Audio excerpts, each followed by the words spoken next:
Alhamdulillahi Rabbil Alameen, wa la'aqibatu lil muttaqeen, wa sallallahu ala nabiyyina Muhammadin wa ala alihi wa sahbihi ajma'een, amma ba'du wal ikhwa. Assalamu alaikum wa rahmatullah. Mercy and love be with you all. We praise Allah, and we praise Him, we begin by praising Him, and He alone is worthy of all praise, indeed. We ask for His forgiveness, guidance, and let us make dua to Allah subhanahu wa ta'ala that Allah accepts our efforts in learning and in action, in learning and understanding and putting into action. And may Allah subhanahu wa ta'ala help us, forgive us, guide us always to Siratul Mustaqim. May Allah subhanahu wa ta'ala cleanse our hearts and make our intentions purely for His pleasure alone, and remove any riya, showing off for others. And may Allah subhanahu wa ta'ala keep us away from the whispers of shaitan, give us humility, and increase us in love of Him. Glory be to Him and His final messenger Muhammad sallallahu alayhi wa sallam. And as you know, these sessions of Fiqh us-Seerah, as I've reminded ourselves many times, is not just storytelling, but it is primarily, as we looked right at the beginning, why are we doing this? It is to increase our love for Rasulullah sallallahu alaihi wasallam. It makes us appreciate who he was and actually who he is and who he will be in Yawm al-Qiyamah, isn't it so? And also to learn, therefore, Fiqh us-Seerah, lessons from some of those, many of those stories and instances in his life, in his biography, which are corroborated as being truthful, at least, that we learn lessons from that. So may Allah subhanahu wa ta'ala give us the tawfiq to do that and increase us in iman through that as well, through the love of Allah and His Messenger. Allahumma ameen.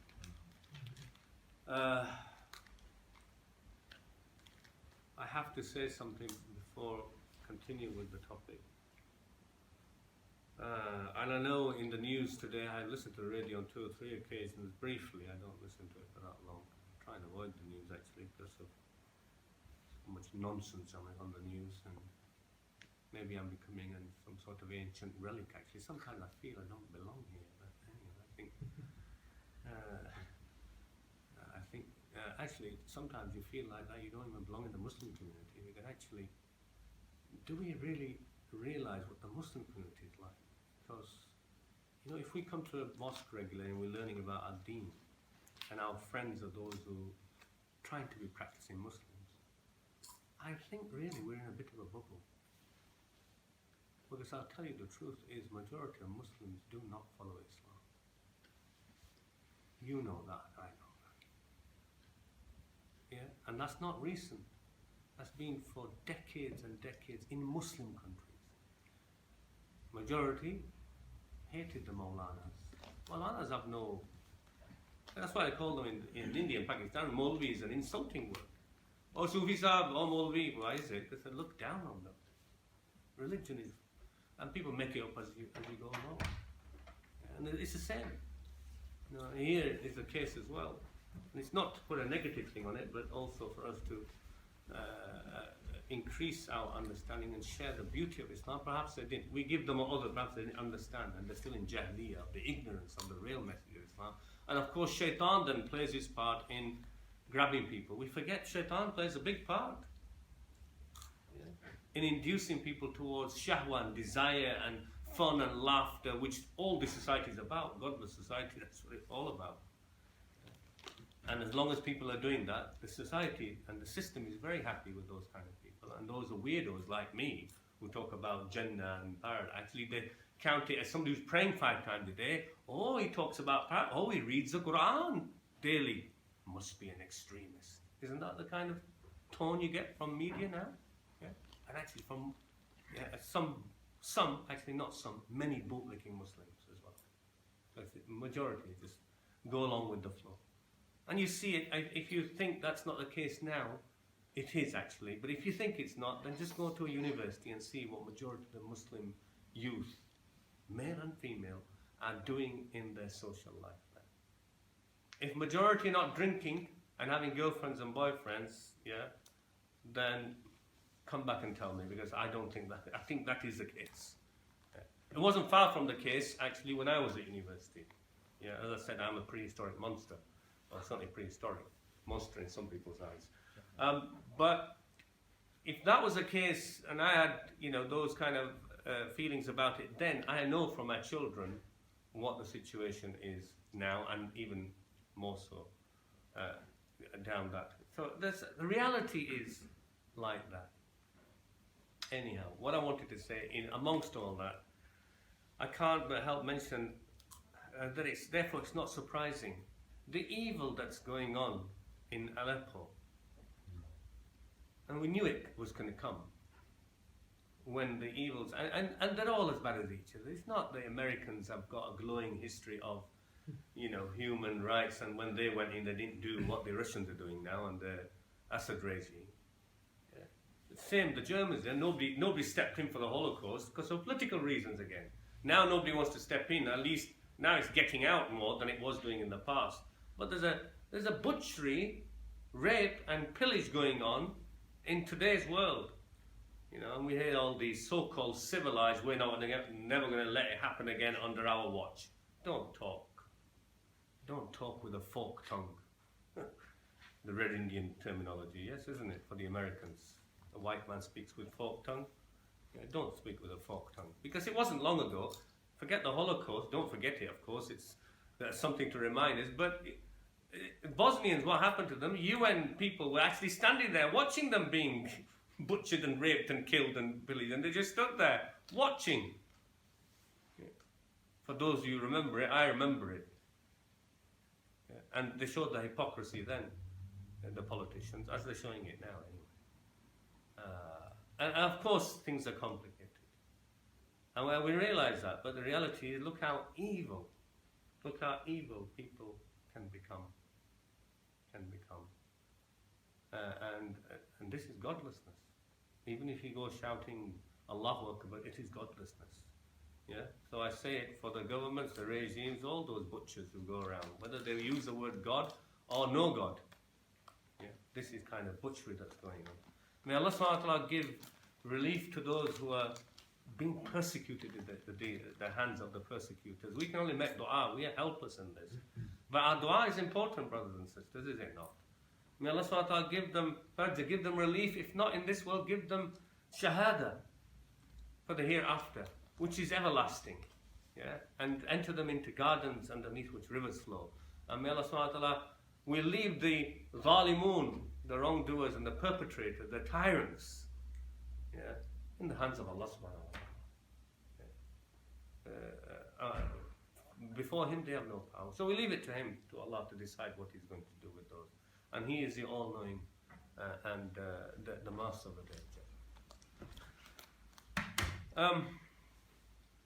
After mentioning that, I felt I couldn't just ignore it. Coming back to the story where we were, if you remember in the Seerah that we got to the stage after mentioning the Hijrah about the Mu'akha, which is the brotherhood established between the Ansar Muhajirin. Then we talked about the building of the mosque, and we talked about Rasulullah sallallahu alaihi wasallam where he stayed. Then we talked about Ashabul Sufa, yeah, the people of the sheltered accommodation people. And we talked about last time also about the treaty or the constitution, a Sahifa as it was known in the last talk, which was established, two Sahifas, which were brought together as one by Ibn Ishaq without a sanad and a chain.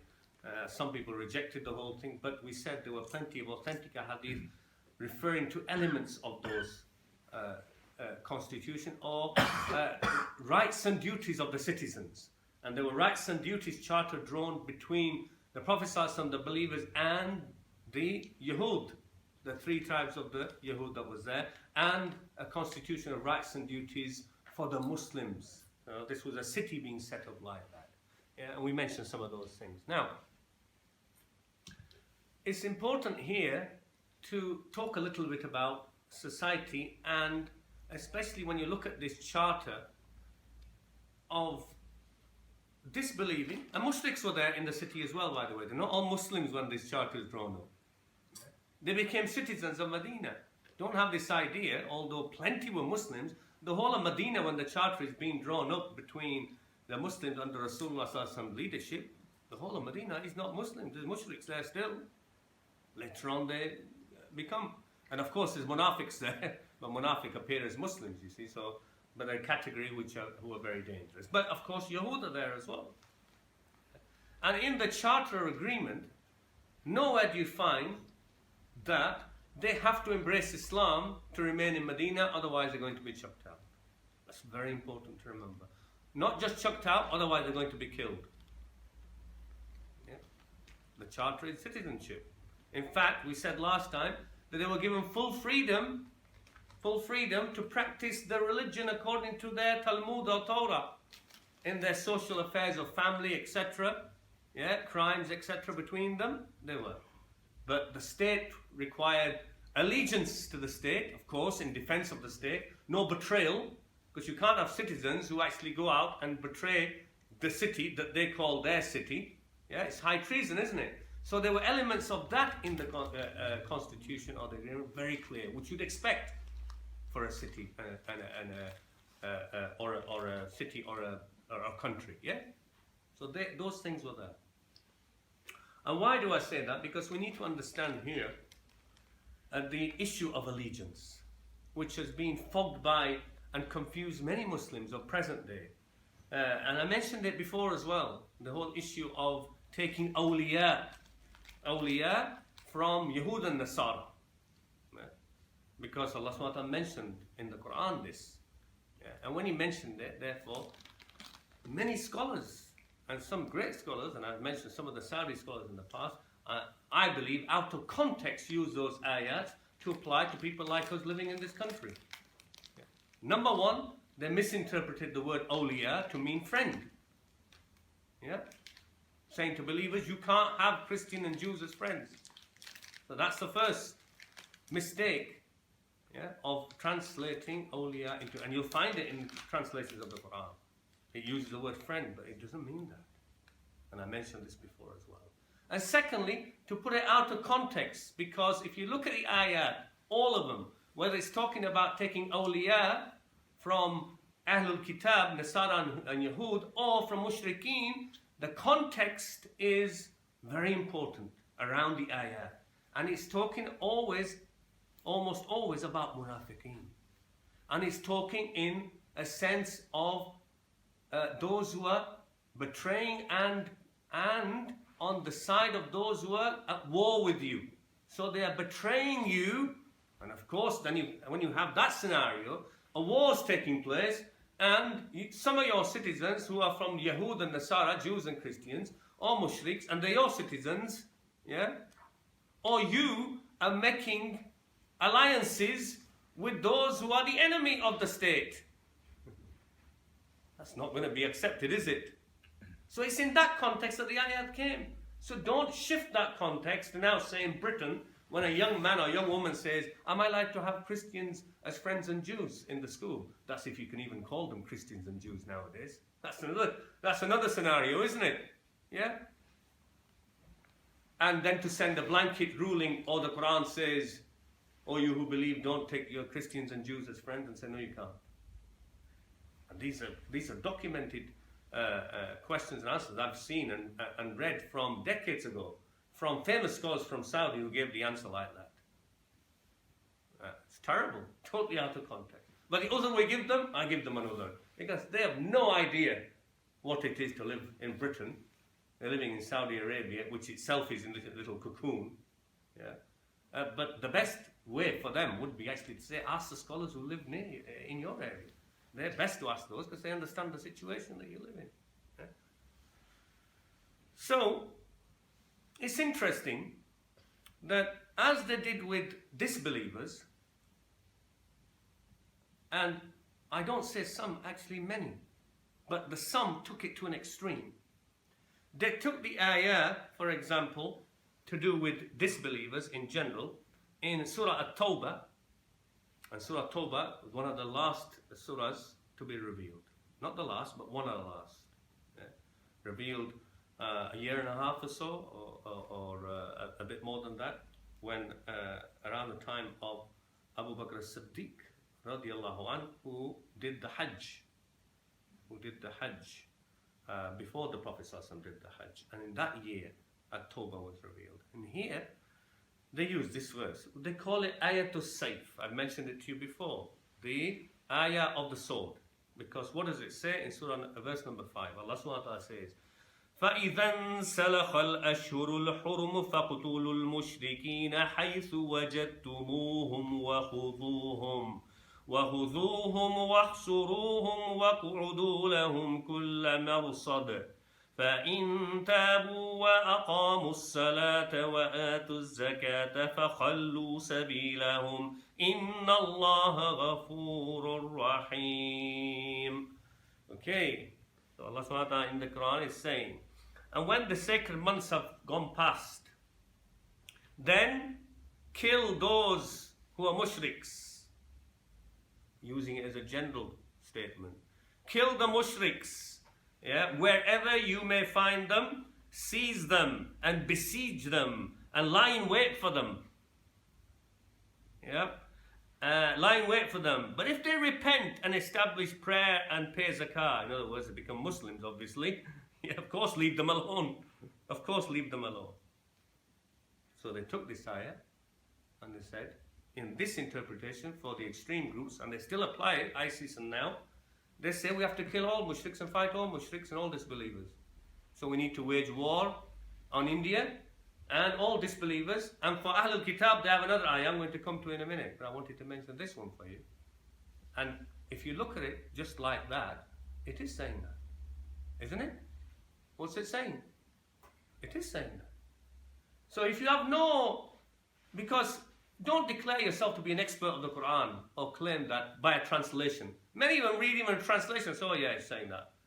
Yeah. It can't be right. So the Orientalists obviously love to play on this. And the Orientalists will not look at context and not look at the situation. Of course, Quran talks about war and peaceful times. It has a context to it. And ulama of Quran understand that. Mufassirun who do the tafsir, if they have any caliber, and all mufassirs are not the same, all ulama are not the same, they understand the context. This context is a context of war. And this context is not all mushrikeen. Because after this verse was revealed, we have no evidence that the Prophet ﷺ said to Sahaba in year 9 or so of Hijrah, now go and attack Abyssinia, because there's Christians there, go and attack Hind, there's mushriks there, and attack all the countries all around. He never did that. Because to do that, you'd have to follow that. Notice also, which many people miss, is at the beginning of the surah, right at the beginning of the surah, Allah subhanahu wa ta'ala starts by saying, this is Surah Bara'ah, Tawbah. براءة من الله ورسوله إلى الذين عاهدتم من المشركين. So important. This puts a context to the whole of the surah. And you miss this, you miss a lot. Allah subhanahu wa ta'ala is saying, there's a declaration of disavowal, meaning the treaty is being cancelled. Between who? Between Allah and His Messenger and those who are mushriks with whom you had a contract. Not all mushriks. It's talking about the mushriks of Mecca. The Prophet ﷺ made the treaty of Hudaybiyah with them, which we'll come to later. Yes? And this is an annulment of that treaty for those mushriks in Mecca who had caused trouble. Despite the treaty, they attacked believers and broke the treaty. So Allah subhanahu wa ta'ala is saying, for those mushrik, the contract is no longer. And Fatu Mecca took place.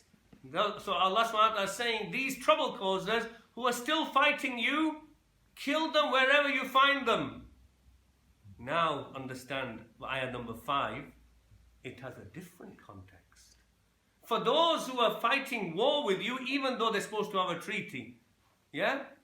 They're not only warmongers, they're breaking a treaty. They're betrayers. So for them, those mushrikeen, yeah? Kill them wherever you find them. Besiege them, finish them. Because that's the case, they're at war with you. Not a general application for all mushriks from that time till this day, to come. That's the first part of it. So differences of ayat when taken out of context, when they're talking about that time, these ayat are talking about mushriks of a particular time. They were specifically at the time of Rasulullah sallallahu alaihi wasallam, because that treaty is that treaty of Hudaybiyah it's talking about. Then the other ayah which I mentioned they use is ayah number 29 in Surah Tawbah as well. Allah subhanahu wa ta'ala says, قاتلوا الذين لا يؤمنون بالله ولا باليوم الآخر ولا يحرمون ما حرم الله ورسوله ولا يدينون دين الحق من الذين أوتوا الكتاب حتى يؤتوا الجزية عن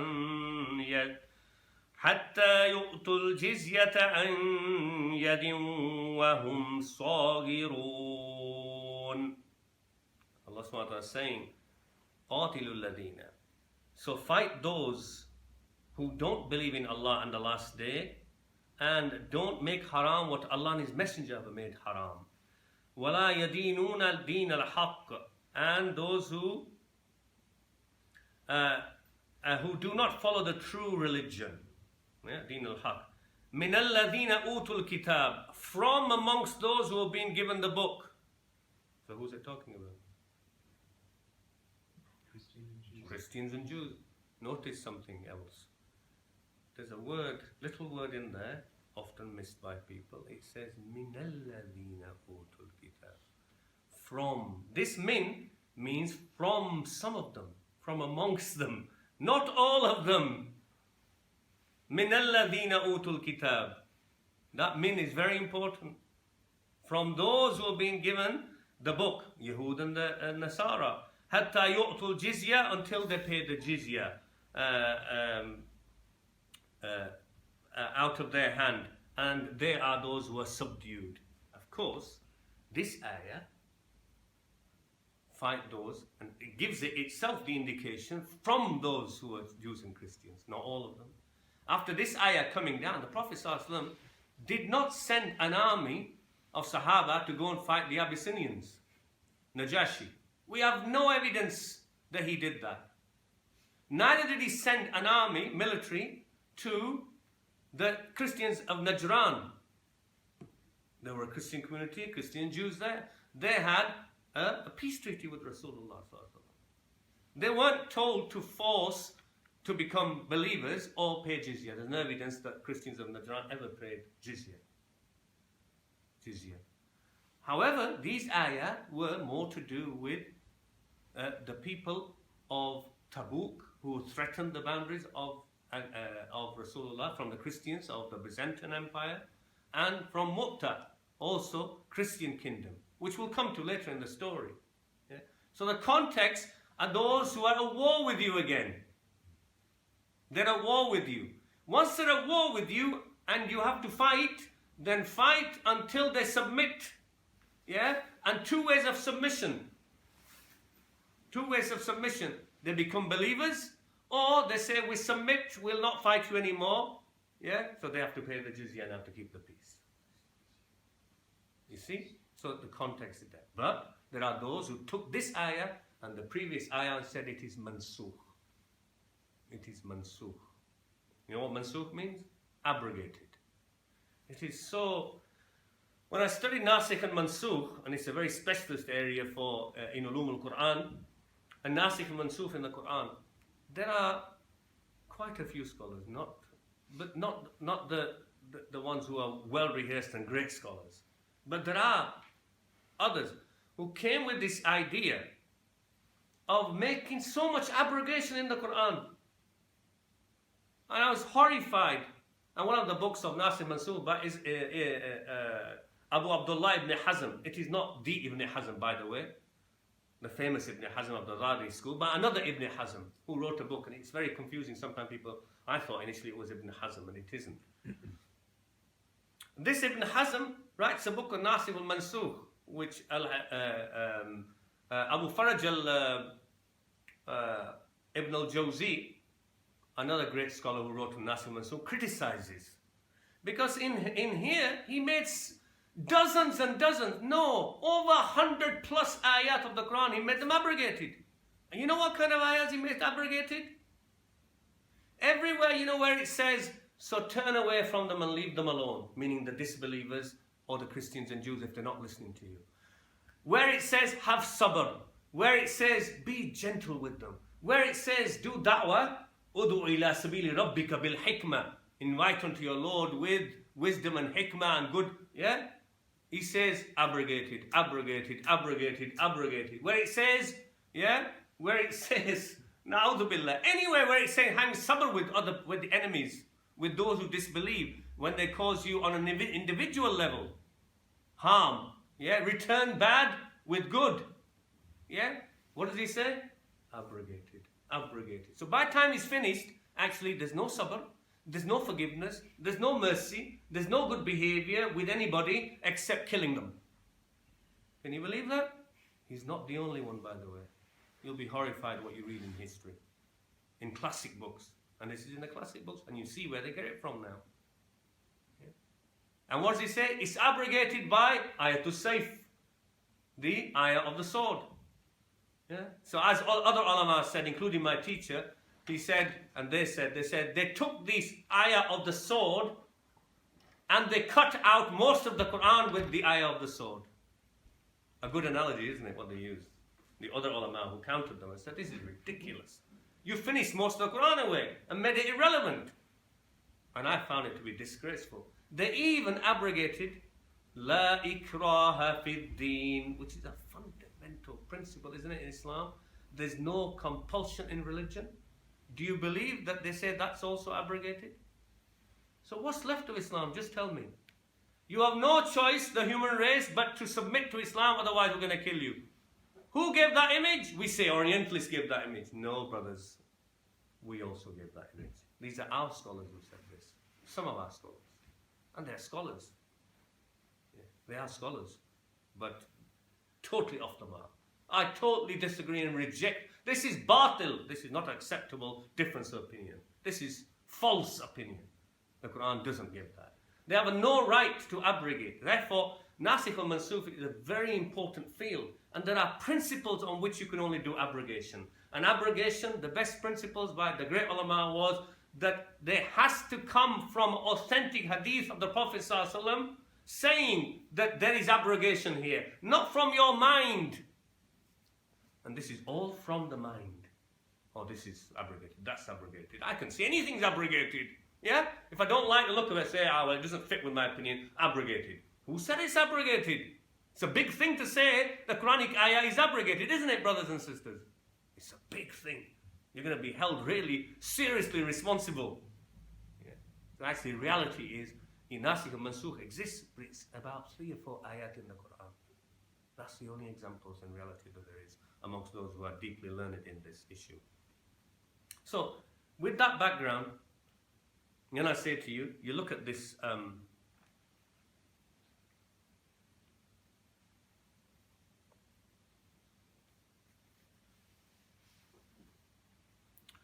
Surah Al-Ma'idah, verse 51. Allah subhanahu wa ta'ala says, يا أيها الذين آمنوا لا تتخذوا اليهود والنصارى أولياء بعضهم أولياء بعض ومن يتولهم منكم فإنه منهم إن الله لا يهدي القوم الظالمين. Allah subhanahu wa ta'ala says, O you who believe, do not take as your allies, not as your friends. Very important you remember this. Awliya and wali is not like a friend that we understand. Even though they say wali Allah is friend of Allah. No, it is much more than that. It's much more than that. And in this context is allies. Don't take them as allies. They are allies of each other. This has a context again. It is not just general. And you'll see who are the people who take allies, because it's in a war situation, or people who complete mockery, make mockery. I will see anyway. They are allies of each other. That that doesn't mean they're all the same either, as you'll see as well later. And among you, he who takes them for allies shall be regarded as one of them. Allah does not guide the wrongdoers. It's a warning. Yeah. Later, a few ayahs later, this is ayah 51, ayah 57 tells you further. يا أيها الذين آمنوا لا تتخذوا الذين اتخذوا دينكم هزوا ولعبا من الذين أوتوا الكتاب من قبلكم والكفار أولياء. Telling you one of the reasons why not to take them as allies. Who? Allah subhanahu wa ta'ala says, O believers, do not take for your allies those who make mockery. They make mockery of you and joke around about you. Who's the one? Wala'ibam of your faith. Yeah? So somebody's making mockery of your faith. Are you going to take them as allies? Yeah? That's what Allah subhanahu wa ta'ala is saying. Those are the kind of, don't take them as allies from the people of the book. And from those who disbelieve. So both groups are included here. Yeah? Fear Allah or be aware of Allah if you really believe. So these ayah also show you, and the ayah which I mentioned to you before, about not taking them as awliya, shows you who took them as awliya, as allies. Because the next ayah says, فَتَرَى الَّذِينَ فِي قُلُوبِهِمْ مَرَضٌ يُسَارِعُونَ فِيهِمْ يَقُولُونَ نَخْشَىٰ أَن تُصِيبَنَا دَائِرَةٌ فَعَسَى اللَّهُ أَن يَأْتِيَ بِالْفَتْحِ أَوْ أَمْرٍ مِّنْ عِندِهِ فَيُصْبِحُوا عَلَى مَا أَسَرُّوا فِي أَنفُسِهِمْ نَادِمِينَ. Indeed, you see those afflicted with a disease in their hearts. Who are they? Hypocrites. Indeed, you see those who are afflicted with a disease in their hearts racing towards them, saying, we fear lest some misfortune overtakes us. So they're trying, the hypocrites were trying to side in the war with who? With the enemy. Because they didn't want the believers to win. They wanted the believers to lose. They used to be in anguish every time Badr happened. They were in anguish when the believers used to win in the war. They were full of hatred. So they were siding with them, hoping that they'll get the upper hand and we're with you. Yeah? So Allah subhanahu wa ta'ala, look at the situation. And in that context, Allah subhanahu wa ta'ala is saying, these are munafiqs who are going for alliance.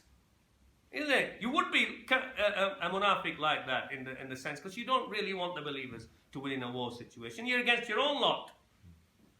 Similar as I mentioned to the ayat in Surah An-Nisa, Allah subhanahu wa ta'ala when He says, إِنَّ الَّذِينَ آمَنُوا ثُمَّ كَفَرُوا ثُمَّ آمَنُوا ثُمَّ كَفَرُوا ثُمَّ ازْدَادُوا كُفْرًا لَمْ يَكُنِ اللَّهُ لِيَغْفِرَ لَهُمْ وَلَا لِيَهْدِيَهُمْ سَبِيلًا بشر المنافقين بأن لهم عذابا أليما الذين يتخذون الكافرين أولياء من دون المؤمنين.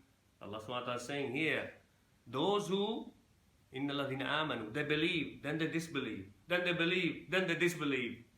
What do you think? They're playing games. So when they came to the believers, oh yeah, we're believers. Evening comes with the disbelievers. We don't believe it. Just a bunch of idiots. We're not really with them, we're with you. Yeah? ثُمَّ آمَنُوا ثُمَّ كَفَرُوا. Yeah, that's game playing. You're playing game. They're hypocrites. Yeah? So Allah says, ثُمَّ ازْدَادُوا كُفْرًا. Then they increase in kufr. Yeah? Then they increased in kufr. ثُمَّ ازْدَادُوا كُفْرًا لَمْ يَكُنِ اللَّهُ لِيَغْفِرَ لَهُمْ. They will never have forgiveness for them. وَلَا لِيَهْدِيَهُمْ سَبِيلًا. There will no way of guidance for them. Yeah, of course, because how can you have guidance when you're rotten inside? You don't want the guidance. Not Allah's punishing them, they're punishing themselves because they're not true and honest. Then Allah subhanahu wa ta'ala says after that, Bashir al-munafiqina. So give glad tidings to the munafiqeen. This is like the glad tidings of hell basically. Bashir al-munafiqina. بِأَنَّ لَهُمْ عَذَابًا أَلِيمًا. For them is a painful punishment. Who are they? الَّذِينَ يَتَّخِذُونَ الْكَافِرِينَ أَوْلِيَاءَ. Those who took as in allegiance disbelievers. Notice, who is it talking about? Not us making friends in workplace and school and things here, is it? Those who took disbelievers as in allegiance, min dunil mu'minin, instead of believers. In other words, wars happening, hatred's happening, enmity's happening, and they're siding with the enemy instead of the Muslims. Min dunil mu'minin. And it carries on. You see how the issue becomes more clear when you put the context and the reasoning behind what's actually being said here. What's actually being said here. And you know,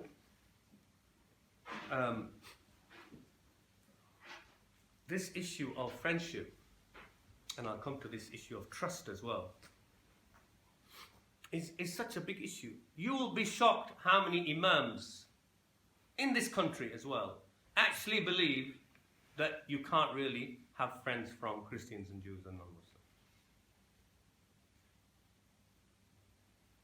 And of course, when I talk about friendship, don't think I'm from the other side of the equation, that I come and say anything goes, friends willy-nilly going to discos and dancing. No. I tell the young people myself, beware of your company. Yes? Because we have a hadith from the Prophet ﷺ to do with friendship, not with these ayat, to do with friendship. The Prophet ﷺ, remember, he talked about the one who keeps the companionship of a person who's selling musk, yeah, compared to the companionship of one who's a blacksmith.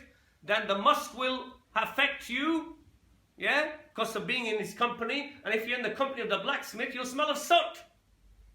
So the Prophet ﷺ, be careful of the company that you keep, yeah. And also ﷺ said that you will be raised up, you will be amongst those you love. So if I love to be surrounded by drug takers, boozers and disco goers, then that's the company I'll be raised in. Is that right? So those evidences help me decide what kind of friendship I keep. But not these ayat. That's telling me that nevertheless those ahadith don't tell me not to do da'wah and have acquaintances and speak to and have sport and do legitimate things with people. Because in the end we're supposed to show good to others, are we not? If we were supposed to just hide ourselves in the mosque and say, oh no, I don't have anything to do with somebody who swears or lies, you know, your way, that way, I just sit in the mosque. Nobody said that. Islam came to share the message, did it not? Yeah. So with all that reminder as well for young and old people about friendship, we nevertheless, the idea is dawah. But the idea many imams have, and you'll be astonished, this idea of being not friends, it's prevalent. From those who've done 10 years, 15 years study in Darul Ulooms, in abroad, etc., you'll be shocked at what kind of ideas they have about this. Yeah? And actually, about 100 and odd imams I know from my colleague and brother Altrincham, some of you know him, he's the second famous student of Shaykh Abdullah Judai for the last 20 years, we've been his students. He's in charge of these imams. Yeah. And I'll tell you, an interview recently, he was recruiting imams.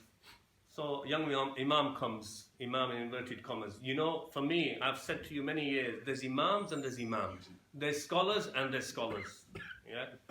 And so our arm and public, of course, they generally find it difficult to differentiate between. But beware. Beware. It's not, because we're human beings in the end. So there's different calibers in this. So this person comes for the interview, and one of the questions asked by Altrincham in the panel, where there's non-Muslim, governor Muslim, who are recruiting. So there's non-Muslims, 2 or 3 on the panel, big senior people in the recruitment for imams for prison. They're recruiting. Yeah, they're going to be dealing with twisted prisoners who are Muslims to guide them. So Altrincham asks the question, one of them. He says, Imam, imagine I'm a prisoner, and I come to you and I say, you know what? Hussein's in prison, he's in another cell, Imam. And he always goes on about, he's sharing the cell with John, who's a non-Muslim. And he's very nice with him and deals with him well, and they have a good relationship. But you know, Imam, the other day he said, you know my friend John? You know my friend John? Imam, he said, my friend, astaghfirullah. He said, my friend John. You know, he said, Imam, he won't listen to me, but you know it's haram to have Christians and Jews and disbelieve with his friends. The Quran tells us. Imam, will you tell him that this is wrong? Yeah, because I can't tell him, he won't listen to me. So Ihtisham is giving a scenario and asking the Imam, what are you going to do? You know what, this is after 8 years study, you know, becoming an Imam, Sharia study. So he goes, I'll say to him, it's fine. People will do whatever they do, just leave people be. So he was trying to get out of answering the question. He didn't want to answer the question. So he just, I'll just tell him to leave him be. So Sham goes, no, he's going to say to you, no, how can you say leave him be? This is haram. Brother, Imam Sahib, if your family member was going out drinking alcohol, yeah, and doing wrong, you wouldn't say to him, it's all right, leave him be, would you? It's haram. So how are you going to say leave him be? So now he says, yeah. So I'd say to him, yeah, well, there's two types of friendship. There's a halal friendship and a haram friendship. So he's digging his hole now. He's really lost. So Ihtisham said, so can you explain to me what is the difference between a halal friendship and a haram friendship?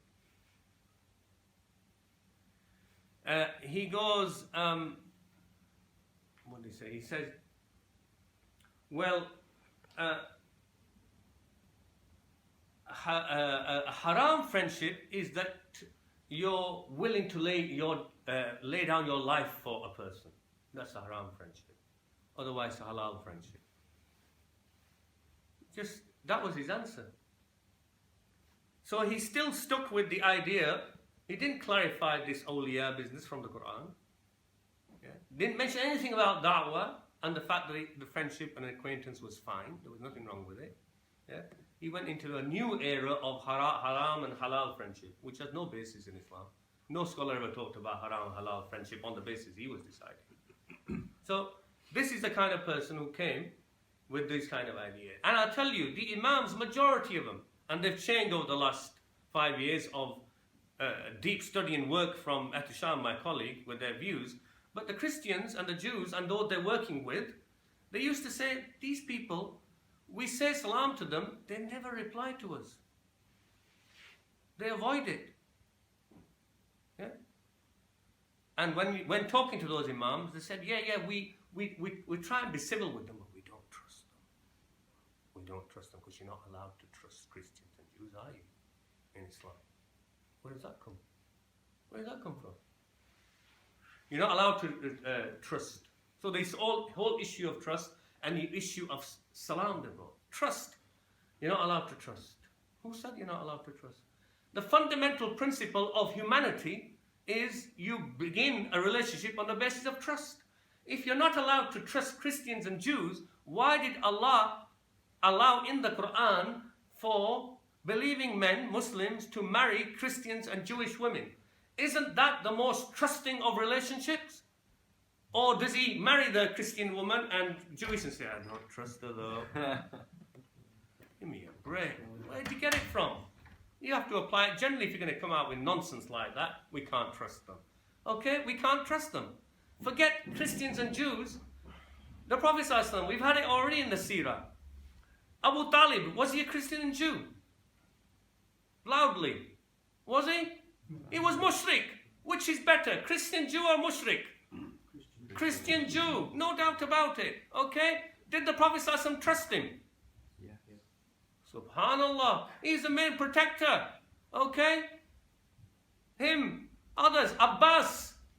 He comes to the Treaty of Aqaba. Did he come as a Muslim? The other uncle of Rasulullah ﷺ.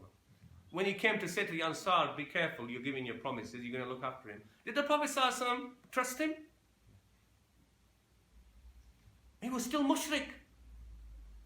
Now, you come in a difficult and dangerous situation when the Prophet ﷺ going on the hijrah, leaving, Yeah? What were they doing? They were after him to kill him, bring him back dead or alive.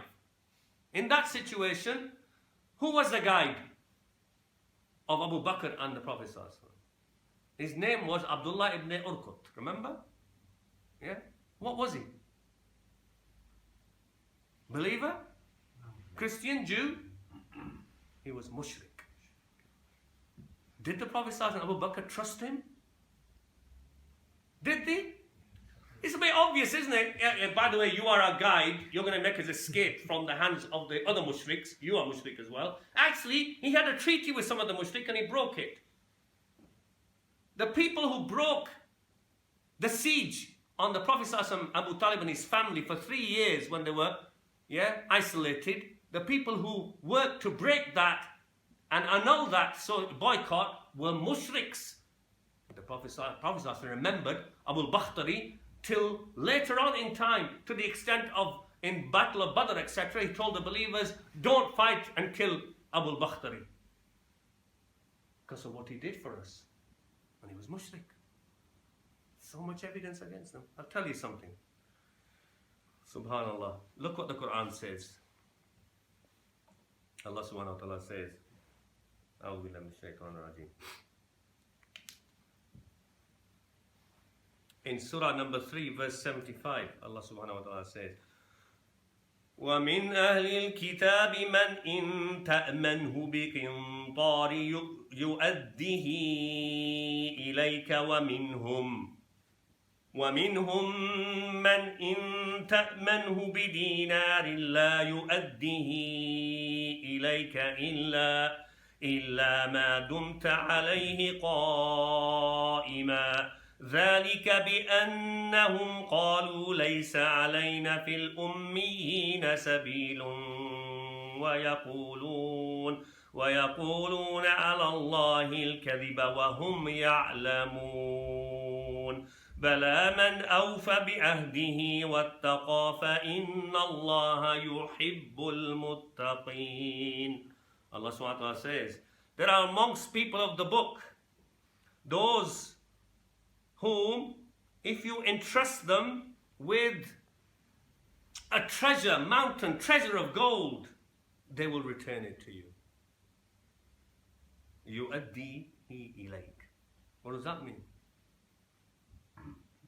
You can trust them. It's saying, in ta'manhu. Ta'man comes from amana. If you entrust them with a whole heap of treasure of gold, they will return it to you. What's that saying? You can trust them. Yeah? وَمِنْهُمْ, amongst them. إِن تَأْمَنْهُ, if you entrust them with even 1 dinar, like a penny, they won't return it to you. إِلَّا مَا دُمْتَ عَلَيْهِ قَائِمًا, except that you stand over them, meaning constantly asking back. بِأَنَّهُمْ, they will not restore it to you, because they say, now it's specifically talking about those kind of Jews and Christians. They say, we will not be taken to task for whatever we may do to non-Jews. It's talking about some of the Jews. They say we don't have any obligation to the Gentiles. Remember? Even in the Bible, Gentiles are non-Jews. We have no obligation to them. We can treat them anyhow we want. We can use riba, etc. with them also. Thus they make a false lie upon Allah and do so, knowingly. But Allah loves only those who fulfill their covenant and fear Allah. When Allah is saying that, fulfill their covenant, He's talking about the Jews and Christians as well, who fulfill their covenant. That ayah itself is showing you there are those who you can trust and those you can't trust. Is that not the case in the Muslim community as well, brothers and sisters? There are those you can trust and those you can't trust. The only reason for mentioning it here is because some of the Jews believed they had no obligations. As some of the Muslims, I'll say many of the Muslims, feel they don't have no obligations to non-Muslims. Don't they? Oh, they're kuffar. They took our wealth from there, so I'll go and draw dole from them. I'm not going to tell them. I'll do double dealing with them. I need to get my money back. What they took from India. Well, they didn't take it from you personally, from your pocket, mate. You're just making an excuse to deceive and lie. Don't they think that? Kuffar, we don't have any obligations to the kuffar. Same kind we're being warned about. Allah calls it a lie. Yeah? So the reality is, trust can be, yeah, human beings of all kinds. The sad thing is that sometimes in today's society, I have to say it because it's a reality, sometimes it becomes so bad that we trust non-Muslims more than we trust Muslims. Is that not the case? I'm just telling you how it is. Yeah? And certainly in some trades.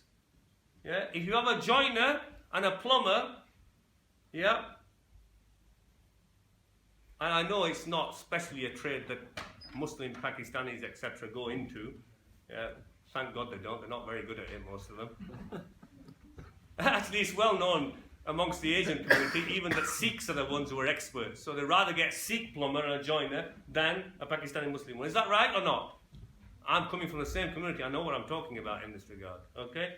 But we'll also get an Eastern European, yes, and a British to come and do your gas work rather than... Inshallah, it's changing. As the expertise in those fields gets better. Experts in that field, because our families have not encouraged our children to go into that, because for us it was doctor, engineer, doctor, engineer, doctor, engineer, otherwise a failure. Anyway, so I think I'll stop there. I will continue with the issue of trust and saying salam, because this is also an issue that comes from hadith and understanding hadith. Why am I talking about this in regards to Seerah? Because I'm talking about society when Medina was set up, and what principles, yeah, and what lessons we need to learn. When I've talked about the issues to do with trust and saying salam next time, we'll talk about the issue of jihad. Jihad and qital. Yeah, because that's important, going to be important to understand that before we start with the life to come in Medina, which involves ghazawat, yeah, which are warfare, to understand the background to that. أقول قولي هذا واستغفر الله لكم إنه هو الغفور الرحيم. Any questions? I haven't covered everything. It's impossible to cover every aspect of everything.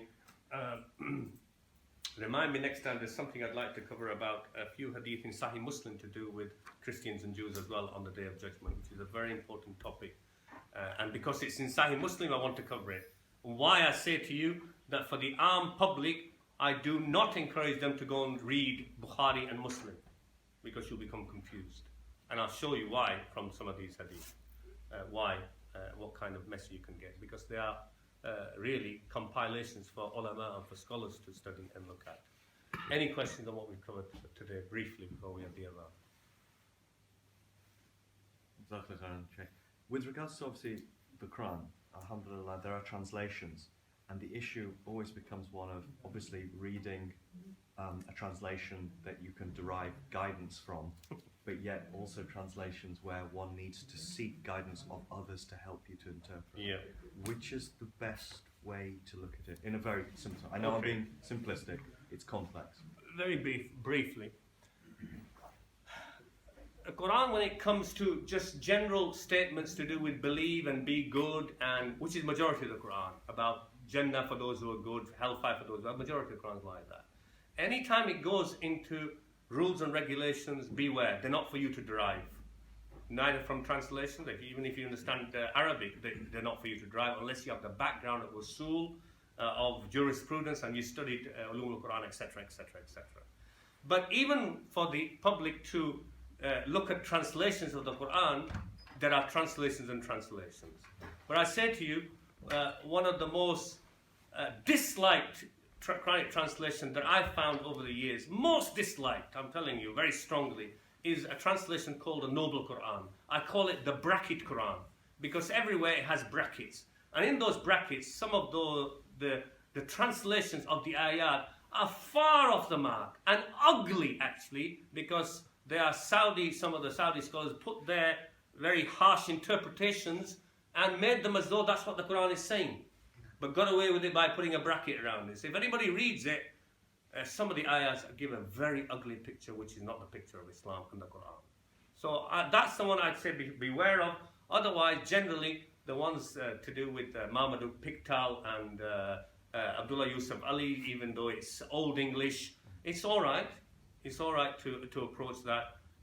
one done recently by Abdul Halim, I think, is a good translation that is supposed to be very good for that kind of thing.